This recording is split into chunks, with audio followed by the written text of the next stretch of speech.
Big Boss season 10ರ winner Karthik Mahesh ಅವರು ಇವತ್ತು ಅಪ್ಪು ಸಮಾಧಿಗೆ ಭೇಟಿ ನೀಡಿದ್ದಾರೆ. ಸದ್ಯಕ್ಕೆ ನಮ್ಮ ಜೊತೆಗಿದ್ದಾರೆ. ಅವ್ರು ಏನು ಹೇಳ್ತಾರೆ ಅನ್ನೋದನ್ನ ಕೇಳೋಣ. ಬಿಗ್ ಬಾಸ್ ಮನೆಯಿಂದ ಬಂದು ದಿನಗಳು ಕಳೆದಿದೆ, ಆದರೂ ನಿಮ್ಮ ಹವಾ ಕಮ್ಮಿ ಆಗಿಲ್ಲ. ಇವತ್ತು ಅಪ್ಪು ಸಮಾಧಿ ಹತ್ರ ಬಂದಿದ್ದೀರಾ. ಸೊ ಯಾವ ಥರ ಫೀಲ್ ಕೊಡ್ತಿದೆ ನಿಮ್ಗೆ? ಆ, ಗೆದ್ದಿದ್ದು ಒಂದು ಕಡೆ ಖುಷಿ ಅನ್ನೋದಾದರೆ, ಆ ಗೆದ್ದಿರುವಾಗ ಯಾರೇ ಒಬ್ಬರು ಗೆದ್ದರೆ ಫಸ್ಟು ಫೋನ್ ಕಾಲ್ ಮಾಡಿ ವಿಶ್ ಮಾಡೋದು ಅಪ್ಪು ಸರ್. ಆ ಒಂದು ಕಾಲ್ ನನಗೆ ಬರಲ್ವಲ್ಲ ಅನ್ನೋದೊಂದು ಬೇಜಾರು. ಬಟ್ ಅಲ್ಟಿಮೇಟ್ಲಿ ಈಸ್ ಸಪೋರ್ಟಿಂಗ್, ಮೇಲ್ಗಡೆಯಿಂದನೇ ಸಪೋರ್ಟ್ ಮಾಡ್ತಾ ಇದ್ದಾರೆ, ಅವರ ಆಶೀರ್ವಾದ ಮಾಡ್ತಾ ಇದ್ದಾರೆ. ಅವರ ಆಶೀರ್ವಾದದಿಂದನೇ ನಾವೆಲ್ಲರೂ ಇಷ್ಟು ಮುಂದೆ ಬಂದಿದ್ವಿ. ವಿನಯ್ ಅವರು ಕೂಡ ಬಂದಿದ್ರು, ಬಂದು ಇಲ್ಲಿ ನಮ್ಮನ್ನು ಸಲ್ಲಿಸಿ ಹೋಗಿದ್ರು. ನೀವು ಕೂಡ ಬಂದಿದ್ದೀರಾ. ಸೊ ಬಿಗ್ ಬಾಸ್ ಎಲ್ಲ ಕಂಟೆಸ್ಟೆಂಟ್ಗಳು ಬರುವ ನಿರೀಕ್ಷೆ ಕೂಡ ಇದೆ. ಬಟ್ ಅಪ್ಪ ಅವ್ರ ಜೊತೆ ಯಾವತ್ತಾದರೂ ಮಾತಾಡಿದ್ದೀರಾ ಅಥವಾ ಸಿನಿಮಾ ವಿಚಾರವಾಗಿ ಏನಾದರೂ ಮಾತುಕತೆ ನಡೆದಿತ್ತಾ? ಯಾಕಂದರೆ PRK ಪ್ರೊಡಕ್ಷನಲ್ಲಿ ಹೊಸಬರಿಗೆ ಹೊಸ ಅವಕಾಶಗಳು ಕೊಡ್ತಾ ಇದ್ರು. ಈ ವಿಚಾರವಾಗಿ ಸೊ ಯಾವಾಗಲೂ Appu sir is a super star. ಹೊಸ ಹೊಸ ಟ್ಯಾಲೆಂಟ್ಗಳಿಗೆ ಒಳ್ಳೆಯ ಅವಕಾಶ ಕೊಡುವಂಥ ಯೋಚನೆ ಯಾವಾಗಲೂ ಮಾಡ್ತಾಯಿದ್ರು. ನನಗೆ ತುಂಬ ಆಸೆ ಇತ್ತು ಪರ್ಸ್ನಲಿ PRKಯಿಂದ ಲಾಂಚ್ ಆಗಬೇಕು ಅನ್ನೋದು. ಬಟ್ ಅದು ಕೂಡ ಬಂದಿರಲಿಲ್ಲ.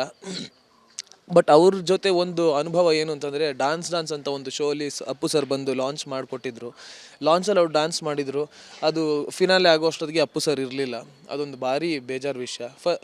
ಬಟ್ ಲಾಂಚಲ್ಲಿ ನಾನು ಡ್ಯಾನ್ಸ್ ಎಲ್ಲ ನೋಡಿಬಿಟ್ಟು ತುಂಬ ಚೆನ್ನಾಗಿ ಡ್ಯಾನ್ಸ್ ಮಾಡ್ತೀರ್ರಿ ಅಂತ ಹೇಳಿದರು. ಆ್ಯಂಡ್ ಹರ್ಷ ಸರ್ ಜೊತೆ ಮಾತಾಡ್ಬೇಕಾದ್ರೆ ಈಸ್ ಲುಕಿಂಗ್ ಹ್ಯಾಂಡ್ಸಮ್ ಅಲ್ವಾ ಅನ್ನೋದು ಐ ಕುಡ್ ಫೀಲ್ ಇಟ್. ಅಷ್ಟು ದೂರ ಇದ್ರೂ, ಎಂಥ ಗ್ರೇಟ್ ಸ್ಟಾರ್ ಆಗಿದ್ರು ಇನ್ನೊಬ್ಬರನ್ನ ಹೊಗಳೋದು ಇದೆಯಲ್ಲ, ಅದು ಮನಸ್ಸಿಂದ ಭಾಳ ಪ್ರೀತಿಯಿಂದ ಹೇಳ್ತಾ ಇದ್ರು.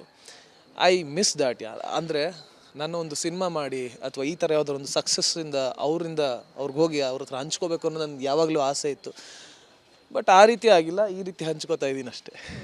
ಸೊ ಇದ್ರ ಜೊತೆಗೆ ಕಿಚ್ಚ ಅವರಿಗೆ ಒಂದು ಪತ್ರ ಬರೀತೀರಾ ಇವತ್ತು. ಸೊ ಒಂದು ಹಾಡು ಡೆಡಿಕೇಟ್ ಮಾಡ್ತೀರಾ. ಒಂದು 2 ಲೈನ್ ಹೇಳೋದ್ರ ಮೂಲಕ ಶುರು ಮಾಡಿ. ಕಿಚ್ಚ ಸರ್ಗೆ ಅವ್ರ ಬಗ್ಗೆ ನೆನ್ನೆ ನಾನು ಆ್ಯಕ್ಚುಲಿ ಒಂದು ಫೋಟೋ ಹಾಕ್ಬಿಟ್ಟು ನಾ ಕಂಡ ಕಿಚ್ಚ ಅಂತ ಒಂದು ಲೈನ್ ಬರೆದಿದ್ದೆ. ಸೊ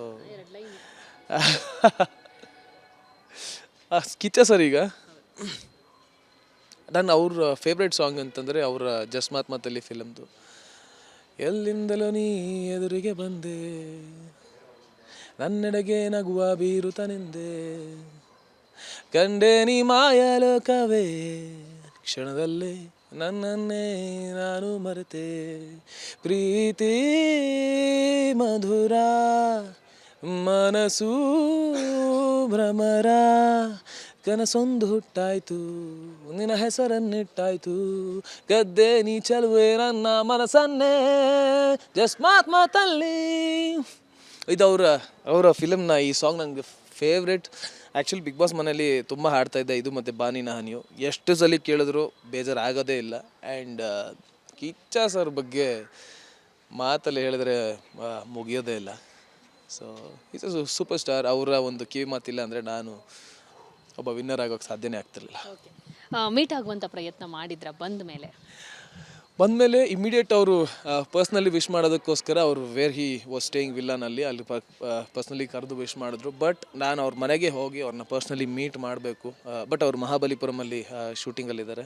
ಸೊ ಅವ್ರು ವಾಪಸ್ ಬಂದ ನಂತರ ಫಸ್ಟ್ ನಾನು ಮಾಡೋದು ಅದೇ ಕೆಲಸ. ಆಮೇಲೆ ನಮ್ಮ ಅಮ್ಮನಿಗೆ ಇನ್ನೊಂದು ಆಸೆ ಇತ್ತು, ಮಗನೇ ನನಗೆ ನೀನು ಕಿಚ್ಚ ಸರ್ ಹತ್ರ ಫೋಟೋ ತೆಗೆಸ್ಕೊಡ್ಲಿಲ್ವಲ್ಲೋ ಅಂತ ಅಂದ್ಬಿಟ್ರು. ಅದು ಒಂದು ಆಸೆ ತೀರಿಸಲೇಬೇಕು. ಅದಕ್ಕೋಸ್ಕರ ಅವ್ರು ಲೆಟ್ ಹಿಮ್ ಕಮ್. ಅವ್ರು ಮಹಾಬಲಿಪುರಮಲ್ಲಿದ್ದಾರೆ. ಸೊ ಅವ್ರು ಬಂದ ತಕ್ಷಣ ಅವ್ರ ಮನೆಗೆ ಹೋಗಿ I want to thank him personally. And ನಮ್ಮ ಅಮ್ಮನಿಗೊಂದು ಫೋಟೋ ಕೊಡಿಸ್ಬೇಕು ಅವ್ರ ಹತ್ರ. ನೀವೊಂದು ಮಾತು ಹೇಳಿದರೆ, ನಾನು ಲಾಸ್ಟ್ ಟೈಮಲ್ಲಿ ಕೇಳಿದಾಗ ಅಮ್ಮಂದೊಂದು ಆಸೆ ಇದೆ, ಅಮ್ಮನ್ನ ಸೇಫಾಗಿ ಇನ್ನೊಂದು ಕಡೆ ಶಿಫ್ಟ್ ಮಾಡಬೇಕು, ಅದಕ್ಕೆ ಕಿಚ್ಚ ಅವ್ರು ಕೂಡ ಹೆಲ್ಪ್ ಮಾಡ್ತೀನಿ ಅಂತ. ಸೊ ಅದು ಎಲ್ಲಿ ತನಕ ಬಂದು ನಿಲ್ತು, ಮಾತುಕತೆಯಲ್ಲಿ ಇದೆಯಾ ಹೇಗೆ? He is really busy. He told me that he will give a contact. ಅವರ ಒಂದು ಕಾಂಟ್ಯಾಕ್ಟ್ ಇದೆ, ನೀವು ಹೋಗಿ ನೋಡಿ. If you like it you just go head. ಇಲ್ಲ ಅಂತಂದರೆ ನೋ ಫೋರ್ಸ್ ಅಂತ ಅಂದರು. ಸೊ ಯಾವ ಸ್ಟಾರ್ ಆ ರೀತಿ ಮಾಡ್ತಾರೆ? ಹಿಂಗೆ I don't know madam. So being a great super star, ಅವರ ಒಂದು ಆರ್ಮ್ಸ್ನ ಓಪನ್ ಮಾಡಿ ವೆಲ್ಕಮ್ ಅಂತ ಹೇಳೋದಿದೆಯಲ್ಲ, it's a great thing. So ಅವ್ರು ವಾಪಸ್ ಬರಲಿ, I will meet him. And first ನನಗೆ ಚಾನಲ್ ಕಡೆಯಿಂದ ಒಂದಷ್ಟು ಕ್ಲಿಯರೆನ್ಸ್ ಆಗೋದಿದೆ. ಅದೆಲ್ಲ ಆದ ನಂತರ ಮುಂದಿನ ನಡೆಯ ಬಗ್ಗೆ ಯೋಚನೆ.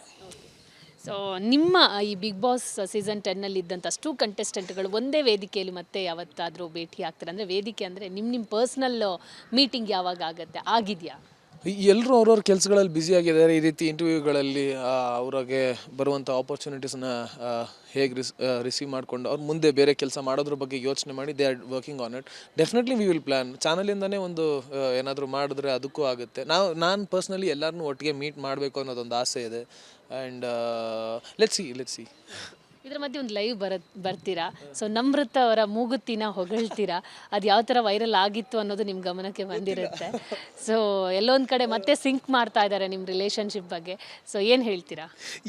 ಏನು ಹೇಳಿ, ಸುಮ್ಮನೆ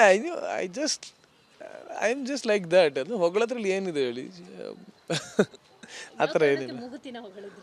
ಇಲ್ಲ, ಮನೆಯೊಳಗೂ ಹಂಗೆ ರೇಗಿಸ್ತಾ ಇದ್ದೆ ಅವರಿಗೆ, ಸುಮಾರಷ್ಟು ಸರಿ ರೇಗಿಸ್ತಾ ಇದ್ದೆ. ಅವ್ರು ಏನಾದ್ರು ಹೇಳಿದ್ರೆ ನಾಚ್ಕೊಂಡು ಹಿಂಗೆ ಮೂಗು ಅಳಿಸ್ತಾ ಇರ್ತಾರೆ.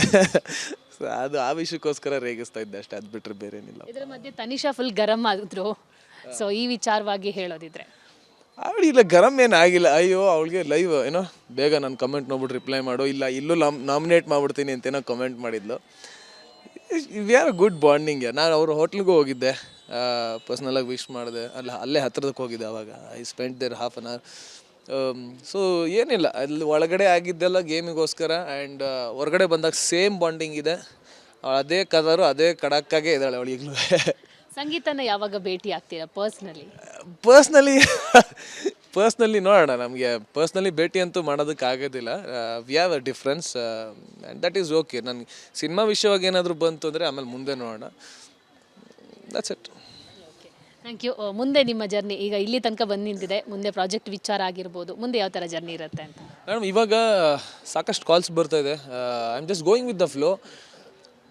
ಒಂದು ಒಳ್ಳೆ ಸ್ಕ್ರಿಪ್ಟ್ಗೋಸ್ಕರ ಕಾಯ್ತಾ ಇದ್ದೀನಿ. ನಾನು ಐ ವಿಲ್ ಪರ್ಸ್ನಲಿ ಮೀಟ್ ಒಳ್ಳೆ ಪ್ರೊಡ್ಯೂಸರ್ಸ್ನ ಆ್ಯಂಡ್ ಡಿರೆಕ್ಟರ್ಸ್ನ. ಆ್ಯಂಡ್ ಜನಗಳು ಒಂದು ದೊಡ್ಡ ಜವಾಬ್ದಾರಿ ಕೊಟ್ಟಿದ್ದಾರೆ, ಆ ಜವಾಬ್ದಾರಿನ ನಿಭಾಯಿಸಬೇಕು. So I will go for a good script and ಒಳ್ಳೆ ಸಿನಿಮಾ ಮಾಡುವಂಥ ಒಂದು ನಿರೀಕ್ಷೆಯಲ್ಲಿ ಇದ್ದೀನಿ. Thank you all the best. Thank you. ನೋಡಿದ್ರಲ್ಲ, ಇದು ಕಾರ್ತಿಕ್ ಮಹೇಶ್ ಅವರ ಮಾತಾಗಿತ್ತು. ಕ್ಯಾಮರಾ ಪರ್ಸನ್ ಸತೀಶ್ ಜೊತೆ ದೀಪಿಕಾ ವಿಸ್ತಾರ, ನ್ಯೂಸ್ ಬೆಂಗಳೂರು.